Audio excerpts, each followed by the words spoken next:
Pinagkakaguluhan ngayon po doon sa Victoria, Laguna ang sinasabing nakunan ng litrato ng isang alien kamakailan. Nitong nakaraang linggo, abala sa paglilinis ng Mga kanal, ang mga opisyal ng Barangay San Roque sa Victoria, Laguna. Matapos malala sa ambagyong Glenda, kinunan ng litrato ni Barangay Kagawad Nestor Jaurige sa kanyang cellphone ang nililinis na kanal. Pero laking gulat niya nang makikitang may kakaibang maliit na imahe sa nakunang litrato na higit 10 beses umano lumabas.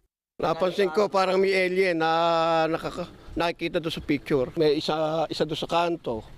Bawat before, during, and after, kinukunan ko yan eh.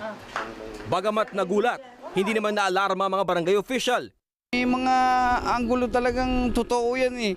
Meron namang siguro sa camera trick nga lang siguro. Ng background. Ito kasi medyo madilim siya. Tapos yung shadow niya medyo malakas sa ilalim.